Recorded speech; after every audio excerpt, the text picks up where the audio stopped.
If you love high-stakes stories about art, betrayal, and the kind of comeback that makes the room go silent, follow this channel. In today's saga, a mentor told an artist their work lacked vision. This weekend, their exhibit opens at the Louvre. Hit subscribe, and let's walk into the gallery together. My mentor didn't raise his voice. He never needed to. In a glass-walled auditorium that made everyone feel transparent, he looked past my work like it was a smudge on the horizon and said, "Technically sound, but it lacks vision." The panel nodded. The room hummed. A student scribbled that sentence as if it were law. I didn't argue. I watched the way his mouth formed the word lacks, as if he were plucking out a thorn from his shoe and setting it in my palm to keep. The projector behind him cycled through slides, carbon atmospheres, spectral whites, rooms that breathed. Mine were third in the sequence, and he'd already moved back to his own. People took photos of his slides. No one photographed mine. After, he touched my elbow in the lobby the way he used to when I believed he was guiding me across a street I couldn't see. "Don't mistake labor for sight," he said, almost kind. "You can work yourself to death and still never learn to look." I went home and didn't turn on the lights. The apartment held its breath around me. Stretched canvases leaning like tired bodies, trays of dried pigment, a tripod that remembered my posture better than I did. In the dark, I could still feel the auditorium's glass, the way it pressed against my skin, the way it reflected me back as a faint, unfinished draft. I'd given him 5 years. Coffee runs turned to grant proposals. Critiques turned to permissions I swallowed like vitamins. I'd soothed donors he didn't want to deal with. I'd signed NDAs I knew by touch. I'd watched work of mine appear elsewhere under different titles, inspired by dialogues in the studio, the credits phrased like incense smoke. I told myself that proximity to a cathedral makes you sacred by osmosis. I told myself he was teaching me how to see. That night, I opened my flat file and lifted paper the way surgeons lift skin. Series after series, studies in glare, rooms where light wore a second body, drafts that never learned to speak in public. I laid them on the floor until there was no place left to stand that wasn't me. Lacks vision. The phrase rattled like a coin in a dryer. Hot, loud, useless. My phone buzzed on the work table, casting a blue square on the wall. A press release forwarded by a friend. Musée du Louvre announces After Images, a weekend showcase of emergent voices in contemporary perception. Curated list. Limited run. 1 slot, TBD. I stared at the 3 letters like they were a dare. Across the street, a construction crew was stripping an old facade. No explosions, no mess. Just the patient subtraction of everything that pretended to be essential until the bones were the only thing left. The foreman used a laser to trace a line the excavator followed like scripture. Controlled demolition is not destruction. It's precision. You don't take a building down. You reveal how to build it again. I made coffee. I opened a blank document. I wrote a list that began with what stays and what burns. I wrote names, curators, handlers, an insurance broker who owed me a favor for a midnight install no one knew I did. I wrote the title before I had the work. Afterlight. Not vision as prophecy, but vision as residue, the thing that remains after the glare leaves the room. At 2:11 a.m., I emailed the Louvre's project coordinator. I did not pitch. I proposed a structure. 12 rooms, a spine that walked the viewer from blindness to afterimage, each work annotated not with interpretation, but with the conditions of seeing that created it. I attached nothing. I promised only the architecture of the experience and the proofs I could deliver in 8 days. My cursor hovered. I could hear his voice in the room. Soft, certain. "Don't mistake labor for sight." "Exactly," I said to no one, and to him. Then I hit send. Dawn turned the windows into light boxes. Outside, the crew peeled away the last false wall. The building didn't collapse. It exhaled. I picked up a blade and scored through old mat board with the steadiness of a surgeon who knows the organ map by heart. The plan wasn't revenge. It was curation. It was a sightline. If I was going to be told I lacked vision, I would build a museum through which sight itself could walk. When people talk about revenge, they picture heat, rage that boils and spills. Mine was cold, architectural, precision drawn in pencil lines and margins. I called it curation. The Louvre coordinator replied at 6:42 a.m., Paris time. Her message was polite, restrained. "Your concept is unconventional. We'd like to see preliminary sketches and layout notes." Attached was a floor plan of the Richelieu Wing's temporary gallery. 12 rooms, narrow corridors, a single skylight that moved light like a sundial. I studied it as if it were scripture. My thumb traced the flow of movement: entry, ascent, climax, release. Every exhibition is a story in disguise. The question is what the audience should feel by the last wall. That morning, I decided they should feel sight itself turning into memory. I shut my phone in a drawer. Distraction was noise, and I wanted silence sharp enough to cut with. I mapped the show on my living room floor using masking tape. Each rectangle became a room. I walked through them barefoot, speaking to the air like a docent rehearsing. "This is not about color," I whispered. "It's about what color hides."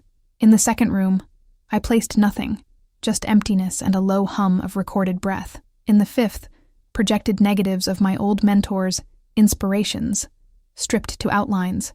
No accusation, only echo. The seventh would hold a single mirror with sandblasted glass, so the reflection came back fractured. Audience as participant, vision as question. Every choice was deliberate. Every measurement carried the hum of defiance disguised as clarity. I sent floor sketches to a lighting designer I trusted, someone who'd once worked under him too. She responded with 2 words: "I'm in." While the city woke, I compiled my controlled curation file: permits, insurance letters, loan forms. Each document felt like armor, bureaucratic paper against doubt. My mentor had always said art wasn't logistics, but he'd never built a show alone.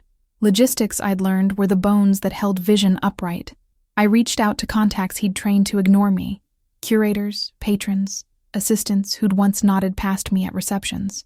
Some replied with cautious interest, others with silence. Silence, I discovered, is useful. It leaves space for reinvention. At 3 a.m., 3 days later, I stood in front of the taped rectangles again. My phone buzzed with the Louvre's confirmation: preliminary approval, installation access in 9 days. 9 days to manifest proof that I could see, 9 days to build something he could never steal. Outside my window, cranes swung across the skyline like slow punctuation marks. I thought of him, his hands on a student's shoulder, his voice saying, "Vision isn't built, it's born." Maybe, but born things can grow teeth too. I opened my laptop, drafted the press release. Simple, almost serene. Afterlight, a study of what remains when sight itself becomes memory. No mention of him, no hint of rivalry, just precision, just work. That's the trick. Turn fury into framework. And people call it genius. Before I slept, I scrolled through social feeds. His newest post showed a lecture hall. His caption, "Teaching the next generation to see." A student had commented, "Legend." I liked the post, quietly, strategically. Let him think I'd moved on. Let him feel safe. Because vision isn't only what you show, it's what you hide until the light hits it right. If you've ever turned anger into art, double tap that thought. Leave a comment. What's your version of controlled curation? 9 days, 12 rooms, one truth waiting in the walls. Say next to walk with me into Chapter 3. Inventory of light. The human eye holds memory the way a lens holds residue. Even when you shut it, the image lingers. An after image. Proof that vision doesn't end where light does. I started cataloging those ghosts. For 3 nights, I didn't sleep. The apartment became a vault. I unpacked every crate, unrolled every canvas, photographed each frame under 2 exposures. First daylight, then darkness lit by a single bulb. I needed to see what survived the absence. Some pieces glowed faintly where old brushwork hid beneath fresh paint. Others flattened into silence. I took notes like a scientist documenting extinction. I called the file Inventory of Light. It wasn't about beauty. It was about evidence. Of hours, of neglect, of the 1,000 unseen corrections that no one applauds. My mentor used to tell us, "No one cares how much light you lost to find the right one." He was wrong. The lost light is the point. The struggle to see is the art. Every label I wrote felt like confession. Study in gray no. 4. Pigment mixed with rainwater. Completed during blackout. Untitled diptych. Canvas reused from abandoned commission. Edges carry previous signature. I wasn't hiding the flaws anymore. I was cataloging the scars. At dawn, I spread the photos across the floor in chronological order. It was like watching myself age in brush strokes. Hope at the top, fatigue toward the end. Then the faintest shimmer of rebellion. Color returning where obedience used to be. Somewhere between the 3rd and 4th year, I saw the shift. His hand receding, mine emerging. The moment I stopped painting to please him and started painting to survive him. I printed the sequence on archival film, pinned it to the window. When sunlight passed through, the layers merged into something living. 12 years condensed into one luminous organism. That was the piece I didn't know I'd been building. I called a photographer friend and asked him to document the installation in progress.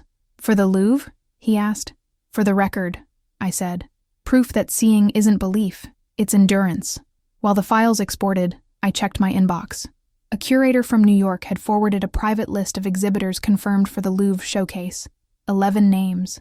The 12th still read TBD. My slot. My countdown. I stared at those initials and realized I wasn't nervous. I was impatient. To stay awake, I brewed another pot of coffee and scrolled through old messages from him, critiques I once saved like scripture. Your palette fights your theme.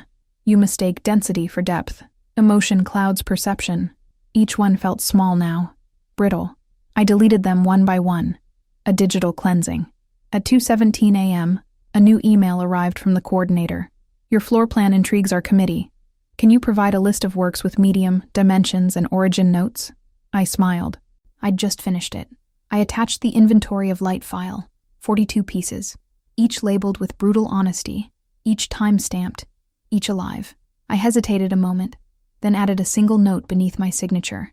Every image carries the light that hurt to find. Send. The city outside was still asleep, but I could feel movement. The quiet, decisive hum of cranes turning, streetlights fading, day arriving like an invitation. I taped the final photograph above my desk, the window glowing with layered negatives, my own reflection floating between them. For the first time in years, I didn't feel invisible. I felt documented. If you've ever had to inventory your own resilience, tap the heart. Comment one word that describes the light you've fought to keep. 9 days left. The walls are waiting. Paperwork is the architecture of legitimacy. You can have genius spilling from your hands, but without the right signatures, the world pretends it doesn't exist. My mentor taught me that too. He just never meant for me to weaponize it. For 2 days, I lived on black coffee and the sound of my printer. Contracts, customs forms, transport declarations, insurance certificates, an orchestra of bureaucracy. Every form stamped was a door opening where he once told me I didn't belong. Each document proved that my vision, though invisible, could occupy physical space. At 9:12 a.m. Paris time, I called the Louvre's logistics office. My voice didn't shake. "This is Hazel Klein," I said, my name now a brand I'd signed into being. "My exhibition shipment will arrive in 6 days. I need pre-clearance for fragile works, Category B." The clerk hesitated, then checked the database. "Yes, we have you listed. Afterlight." Hearing the title in someone else's accent felt like a baptism. Still, every triumph was followed by anxiety's echo. What if something failed in transit? What if customs held the crates? What if the invisible became just that? Lost. I fought it with structure, built a spreadsheet of checkpoints. Studio, carrier, airport, Louvre. I color-coded each stage, green for cleared, red for risk. I emailed everyone twice, not because I doubted them, but because I needed control. When you've spent years being told your work lacks vision, you learn that control is how you see. On the 3rd night, my lawyer friend Maya came by with takeout. "You've turned revenge into urban planning," she said, stepping around stacks of documents. "I call it permits for the invisible," I replied. "If I can legalize air, I can legalize anything." She laughed, but her eyes softened. "You're allowed to rest, you know. Rest is a luxury for the scene," I said, half joking, half true. She stayed anyway, proofreading every form until midnight. By morning, my inbox overflowed with confirmations. Paris Customs approved clearance. The carrier confirmed pickup. The insurance firm wired coverage. My wall of uncertainty turned green. Bureaucracy, once my enemy, now moved for me like clockwork. I realized I'd built a system my mentor never imagined I could navigate without him. The irony was delicious. At noon, I drafted the shipping manifest. Each crate listed not just content, but emotional weight. Room 1, absence. Room 2, echo. Room 5, correction. The handlers would never read those notes, but I would know they were there, like hidden captions for an invisible film. Before sealing the last crate, I slipped a small sketch into the lining. a quick charcoal of the first studio I'd ever worked in, the one he'd stood over, correcting my light. I wrote on the back, "This time, you can't correct me." When the truck pulled away, taillights blinking like a pulse, I felt something close to peace. The art was gone, but the proof remained. Receipts, permits, confirmation codes. The invisible had documentation now. That night, I posted a single image online, a stack of stamped papers, the caption, "Permit secured." No hashtags, no explanation. Within hours, followers flooded the comments, curious, cheering, speculating. The post algorithm loved it. Even the mentor's account viewed it. He didn't like it. He didn't have to. The metrics spoke louder. If you've ever had to prove your invisible labor was real, leave A in the comments. Let the light find its own paperwork. 6 days left. The crates are on the move. The air has my signature now. Some ghosts hide in hard drives. Others hide in filing cabinets. His hid in both. The Louvre had confirmed the shipment's arrival window, and I should have been celebrating, but celebration felt premature, like applauding a building before the foundation dried. Instead, I sat at my desk staring at the blinking cursor beside the words "artist statement." The phrase mocked me. I'd written hundreds for other people, polishing their genius into paragraphs that sounded effortless.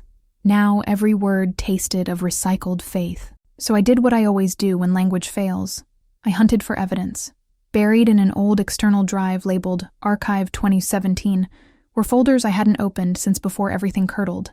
Inside, time-stamped JPEGs of my paintings, draft versions with metadata intact.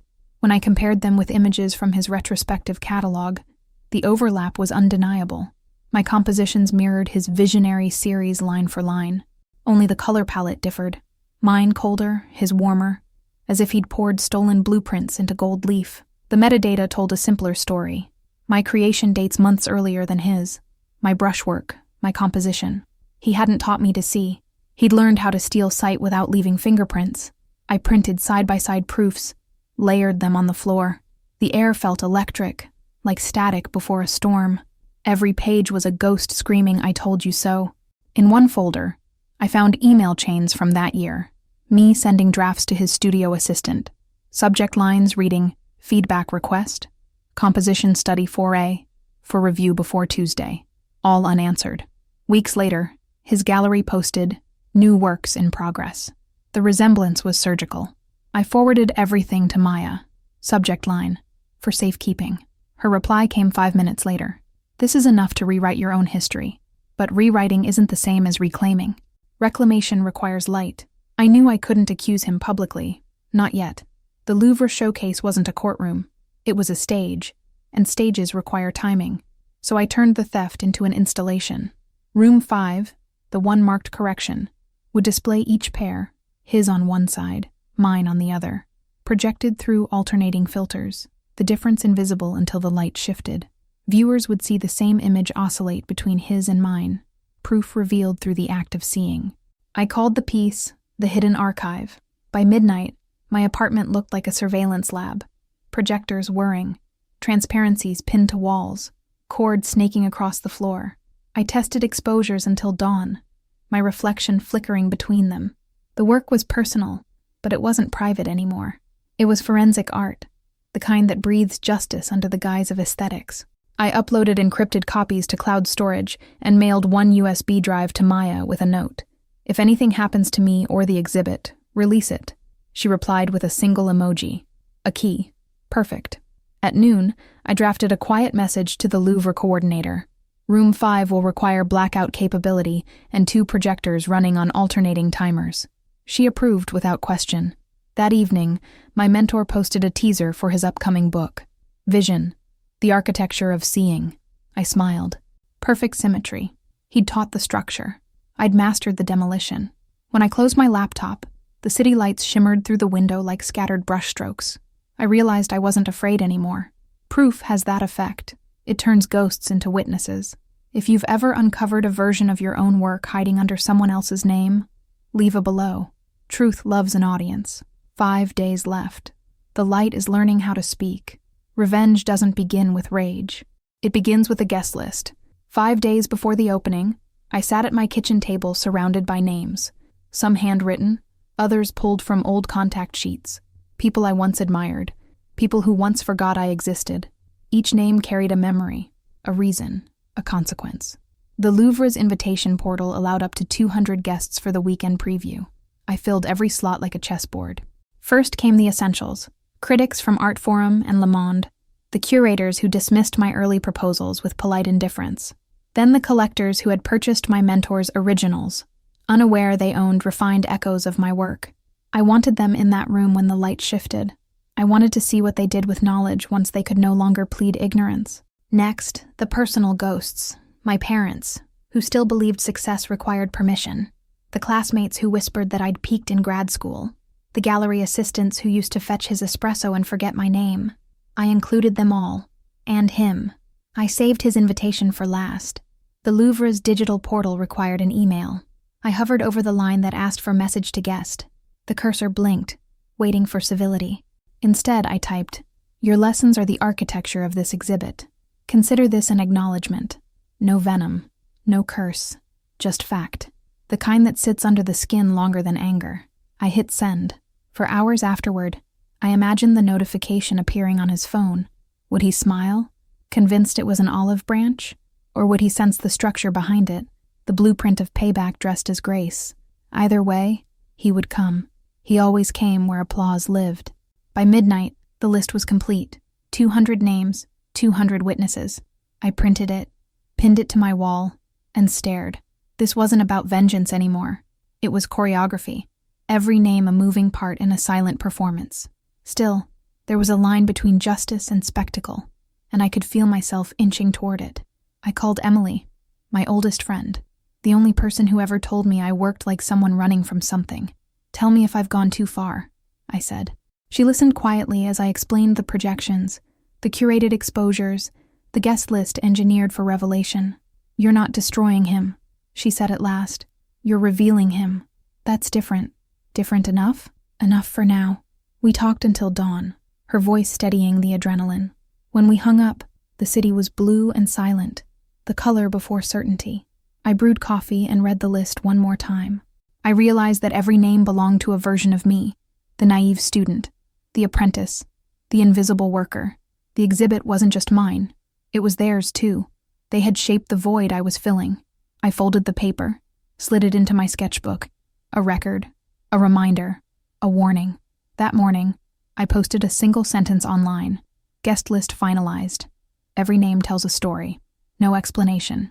The comments filled with speculation, theories, congratulations. The mentor didn't respond, but I saw the view count spike. He was watching. If you've ever had to make your own guest list just to be seen, tell me who you'd invite to watch you rise. Silence can be a kind of audience. 4 days left. The invitations have left their digital hands. Transformation is never clean. It leaves scorch marks where the past refused to leave quietly. I called it preparation. In truth, it was ritual. 3 nights before departure, I pulled every unsold canvas from storage and leaned them against the studio wall. Some were rejects from old shows, others experiments that had gone silent. They represented the versions of myself that still sought approval. I stood in front of them with a bottle of turpentine and a lighter, not to destroy, but to reforge. I didn't want to erase my history. I wanted to distill it. One by one, I poured a thin film of solvent across the surfaces. The paint bled, melted, softened into something fluid. The colors ran together, forming shapes that looked like topographic maps of emotion. I let them dry halfway, then scorched the edges with a flame. Smoke curled upward like punctuation marks. The result wasn't ruin, it was alchemy. The burned borders caught light in unpredictable ways, turning scars into halos. I worked until the air turned metallic. By dawn, my studio floor was littered with ashes that shimmered faintly, like graphite under glass. I collected them in jars, proof that destruction could be a medium.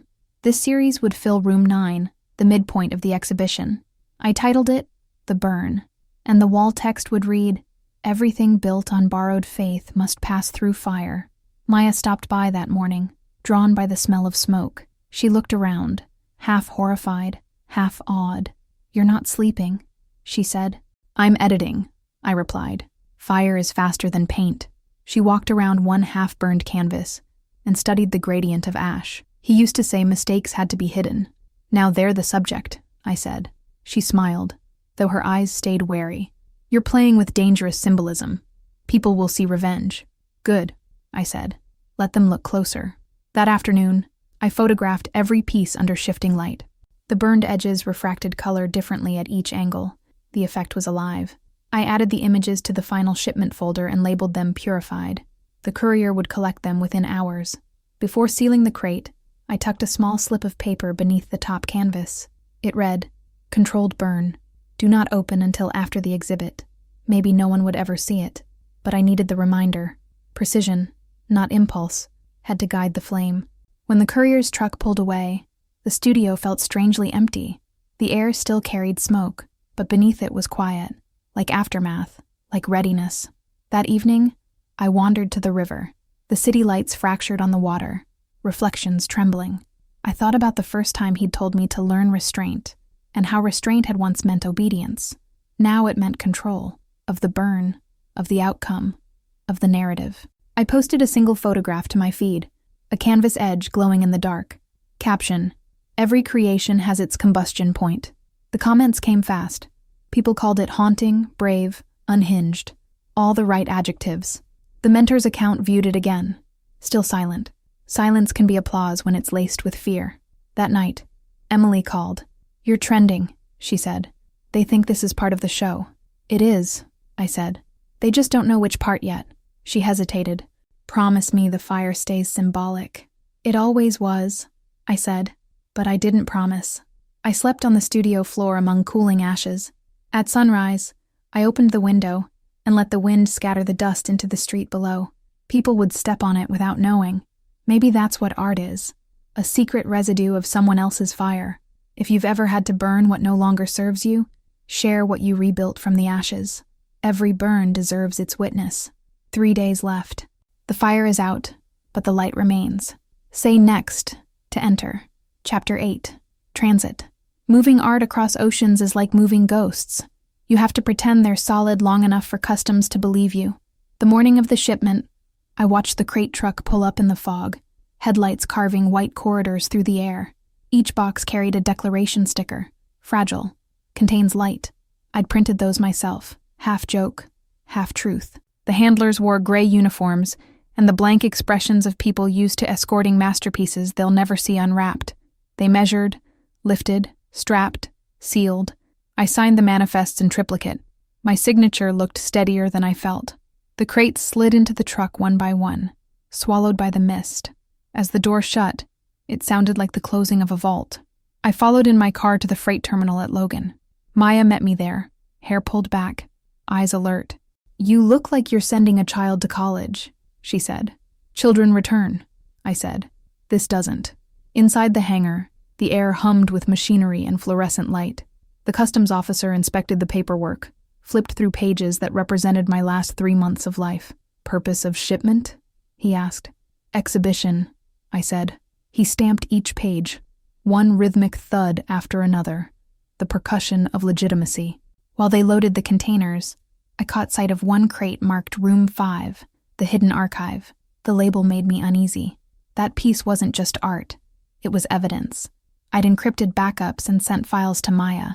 But still, if anything happened in transit, my proof could vanish. "Relax," she said, reading my thoughts. "It's insured. Not for what it's worth," I replied. At the gate, I watched the plane taxi. The cargo hold swallowed the crates like organs being transplanted into a new body. The sky shifted to steel gray, then white. Departure. My work was airborne. That night, Boston felt foreign. The studio echoed. For the first time in weeks, I wasn't surrounded by paper or pigment. My hands shook from stillness. I poured wine and tried to watch something mindless, but my mind kept replaying possibilities. Crates misplaced, projectors damaged, a curator's last-minute replacement. Control has a way of breeding its own paranoia. At 2:40 a.m., my phone buzzed. The message header read, "Cargo delay, weather diversion." The plane had been rerouted to London due to storms. A minor delay, they said, arrival still possible within 24 hours. I stared at the screen, heartbeat loud. London meant an extra inspection. More eyes. More risk. What if someone opened the crates? What if they saw the mirrored projections in the hidden archive and realized what they implied? The theft, The proof. The show could be compromised before it even existed. Maya called seconds later. I saw the alert. Want me to activate the legal contingency? No, I said quickly. Not yet. Panic felt premature. You trust fate now? She asked. I trust structure, I said, though the words sounded thin. I refreshed the tracking page every 10 minutes until dawn. Each update felt like a heartbeat. Landed, cleared customs, awaiting transfer. Then finally, departed London, en route to Paris. Relief came slow, like thaw. I walked to the window. The sun was rising over the Charles River, gold smearing across the water. I realized I was shaking not from fear but anticipation. The crates weren't just wood and nails. They were a pulse crossing the Atlantic, proof that I had finally left his orbit. At 7:12 a.m., the final alert arrived. Shipment received at Musée du Louvre. Condition: intact. I exhaled for what felt like the first time all year. The ghosts had landed safely. If you've ever waited for the thing you built to survive the distance, share what kept you steady during the wait. 2 days left. The art has arrived. The past is clearing customs. Say next to continue to Chapter 9. 3:17 a.m. Jet lag without travel. That's what waiting feels like. My body was in Boston, but my mind paced the marble halls of the Louvre, rehearsing angles of light I'd never touched. The crates had landed. The installation would begin at dawn Paris time. I should have been sleeping, but instead, I was awake in the same old apartment, surrounded by absence. 3:17 a.m. Blinked on the clock. The same hour that had haunted me for years. The hour when exhaustion loosens the hinges between resolve and regret. The hour when you remember everything you meant to forget. I made tea instead of coffee, something gentle enough to trick my nerves into stillness. The steam curled against the window, fogging the skyline. Somewhere across the ocean, technicians would be cutting open those crates, unwrapping my reconstructed ghosts, pinning my light to their temporary walls. The thought should have calmed me. It didn't. I opened the sketchbook that had followed me through every version of myself. Between its pages were scraps, receipts from supply stores, notes scrawled in airports, a photo of me and him from the first summer in his studio. In the picture, I'm smiling too wide, trying too hard. He's looking at the camera like it's a mirror. I tore the photo out and set it beside the cup, not to destroy it, just to confront it. I started writing. Dear M, you once said vision can't be taught. You were right, but not in the way you think. Vision isn't talent. It's endurance. It's what survives the glare. You took my sight and mistook it for yours. You framed my work in your voice and called it mentorship. I let you, because I thought reflection was reverence. It wasn't. It was erasure. Tomorrow, you'll stand in a room you built from my bones, and you'll see me everywhere, finally named. I didn't sign it. I didn't even fold it. I just left it on the table, the ink drying in slow veins. Maybe I'd send it, maybe not. The letter wasn't for him. It was for the part of me that still wanted him to understand. Outside, the city shifted. A train moaned somewhere underground. The hum of refrigeration filled the silence. I felt suspended between two continents, between vengeance and peace. At 3:47, my phone lit up with a message from the Louvre's coordinator. All installations proceeding as planned. Lighting tests at 8 a.m. The burn photographs are stunning in person. She added a photo, a grainy shot of one of the canvases, its edges glowing amber under spotlights. I zoomed in until the pixels broke apart. Proof of existence, of survival. I answered simply, "Thank you. Don't adjust the brightness." The shadows are intentional. When I put the phone down, I realized my heartbeat had slowed. The fear wasn't of failure anymore. It was of silence. What happens when the noise that kept you alive ends? Who are you after the fight? I stood, opened the window. The first light of morning bruised the horizon. I whispered the title aloud for the first time. Afterlight. It tasted clean, final. Sleep never came, but stillness did. And in that stillness, I understood something that all the fire and fury hadn't taught me. Seeing isn't about what the eye captures. It's about what you refuse to unsee. When the clock hit 4, I turned off the lights and let the dark settle around me like acknowledgement. If you've ever faced the night before your reckoning, you know this silence. Tell me what kept you company until dawn. Tomorrow the walls will speak. The first thing I saw when I stepped into the Louvre wasn't the art. It was the emptiness. A white wall at the end of the corridor, raw and silent, waiting for the final piece. Technicians moved like surgeons, careful, precise, reverent. Every sound was absorbed by marble. It was too early for visitors, too early for applause. The museum felt like a body holding its breath. The crates stood open. My canvases leaned against padded supports, their surfaces gleaming faintly under morning light. I touched one corner of the burn. The char still smelled faintly of smoke. The logistics manager checked his tablet, muttering in French about voltage and timing. I nodded, pretending to understand, but my attention was on that final wall, blank, defiant. It was mine to fill. The hidden archive was scheduled for this space. 2 projectors, alternating every 45 seconds, revealing my work and his, the theft folded into art. The technicians adjusted the equipment, unaware of the subtext they were hanging. When they switched on the test lights, the images fluttered across the wall like confessions made visible. His brushstrokes over mine, my palette under his, the truth suspended in rhythm. I stepped back. The projection pulsed with quiet violence. It wasn't accusation. It was revelation. Anyone who looked closely would see the dates, the metadata faintly etched in the corner of each image. Proof disguised as design. I felt a strange calm. Revenge had never looked so still. The curator approached, clipboard in hand. "Your installation. It's unusual," she said. "It makes people lean closer. That's rare." "That's the point," I replied. "Vision isn't passive, it's work." She smiled. "Your mentor should be proud." I met her gaze. "He will be informed." By noon, the entire sequence was complete. 12 rooms, 12 revelations. The staff dimmed the hall lights, preparing for the preview. I stayed behind, alone. The museum's silence was absolute. I walked through each room slowly, as though retracing my own anatomy. Fear in the first, defiance in the 5th, resurrection in the 9th. When I reached the final wall again, I saw my reflection merging with the projection. For a moment, I was inside the evidence, half ghost, half witness.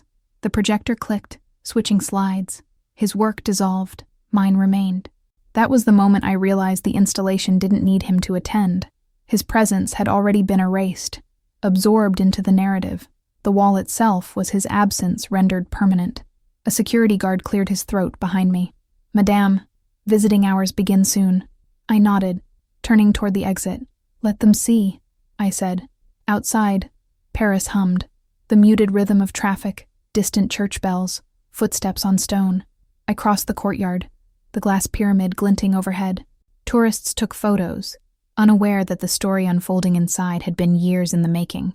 I paused at the reflecting pool, the same kind of surface he'd once told me to paint.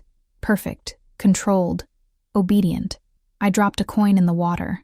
Ripples fractured my reflection into pieces, each one catching light. Maybe that was the real exhibition. Not the paintings, not the projections, but the silence between them. The space where the truth waited to be noticed. I turned back once, just long enough to watch the glass shimmer. Inside, the wall stood empty no more. If you've ever stared at a blank space until it began to speak back, you understand this moment. Tell me what your version of the empty wall became. One day left. The preview begins at dusk. The guests are arriving. By the time the doors opened, the air inside the Richelieu wing felt electric, charged, expectant. The murmurs of early guests echoed against stone and glass, footsteps overlapping like brushstrokes. I watched from a corner as they entered, eyes adjusting to the rhythm of the rooms. They didn't know it yet, but every label on these walls was a confession disguised as scholarship. The Louvre's placards are uniform, small white rectangles with black serif text. To most viewers, they're an afterthought. To me, they were the trapdoors of meaning. Each one contained fragments of evidence, buried in curatorial tone. Original composition dated 2017. Provenance unclear.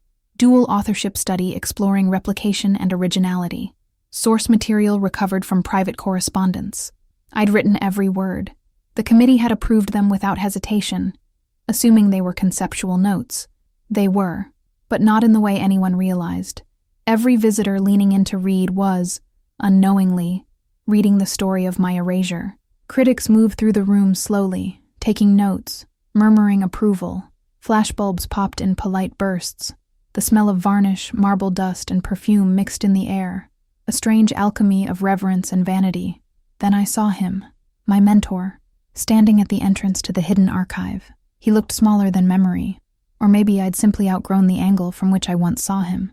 He wore his usual composure like a tailored suit, but his jaw was tight, a public man forced into silence. He approached the projection, unaware I was watching. The lights alternated, his painting mine, his again. I saw his pupils contract, recognition dawning in waves.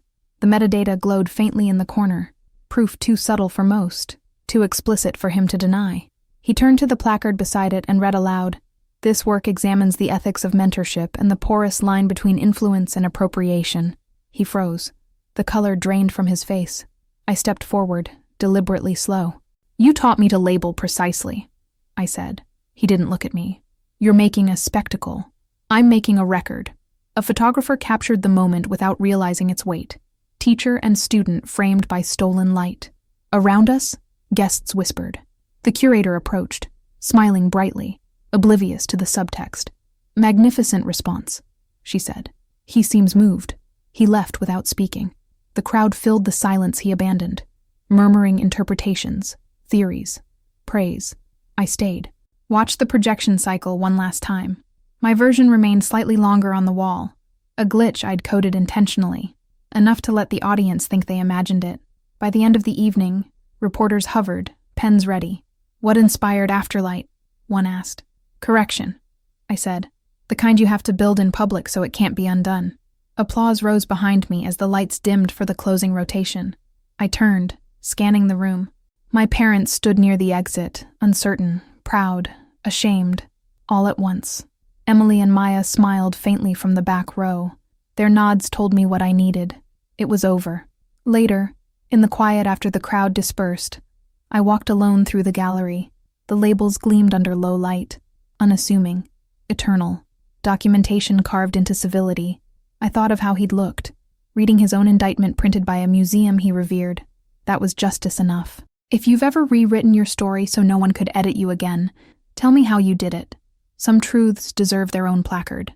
Tomorrow is the opening to the public. The story will no longer belong to me. The public opening began under soft rain. Paris shimmered, reflective.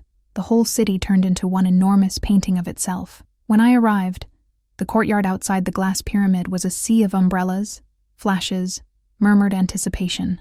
Inside, the marble floors gleamed like wet film stock, each reflection carrying a fragment of someone's awe. The Louvre's banners read, "Afterlight, Hazel Klein." Seeing my name stretched across that wall was an ache and a cure at once. I kept to the edges during the first hour. Guests moved through the rooms with slow reverence, tracing the path I'd carved. Absence, witness, ignition, rebirth. Critics whispered words like visionary, merciless, intimate. They were right about two. The third didn't matter. The work no longer required adjectives. It simply existed, and that was more than I had once believed possible. In the fifth room, a young woman stood crying softly in front of the hidden archive. When she noticed me, she said, "It's strange. I can't tell which image is the original." "That's the point," I said. "Truth doesn't always announce itself. Sometimes it just stays." She nodded, eyes wide, as if the line were an answer she'd been waiting for. Later, during the press reception, I lifted a glass of white wine and looked around the crowd, faces glowing under light calibrated to my specifications. The curator approached, voice effusive. "You've done something rare. You've built an exhibit that looks like an ending and a beginning at the same time." "I only wanted accuracy," I said. "Light behaves honestly when you stop forcing it to flatter." She laughed, not realizing how literal I was. Toward evening, I returned alone to the final room. The space had emptied out. Only guards lingered near the exits. The burn flickered softly under halogen, the scorched edges catching gold. I ran my fingers just above the surface, not touching. Heat still seemed to radiate from it, though the fire had long gone out. Behind me, footsteps. My father's voice. "You did it." He looked older, gentler. My mother wasn't with him. "She couldn't come," he said. "She said she wouldn't know what to say." "Then she should stay silent," I answered. He nodded once. "I'm proud of you," he said simply. We stood together, watching the canvas glow. That was the apology I'd waited my whole life to hear, disguised as pride. When he left, I stayed. The museum lights dimmed automatically at closing time, and the room fell into half shadow. I sat on the bench in the center, listening to the faint hum of the projectors. The images shifted on the wall. Mine, His, mine again. Each time the balance lingered a fraction longer on my side, the glitch doing its quiet work. The projection clicked off, leaving only afterlight, residual brightness floating where the image had been. That was the moment I understood. Revenge had never been the architecture. Visibility was. To see, and to be seen without distortion, that was the entire structure. The rest was debris I'd mistaken for purpose.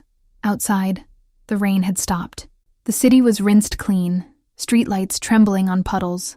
I stepped into the night without my coat, the cool air sharp, grounding.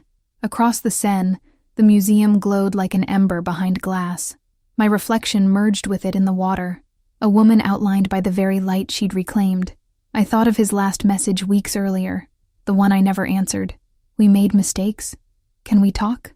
I whispered my reply into the wind, not for him, but for myself. Sorry, once it's old, it's dead to me.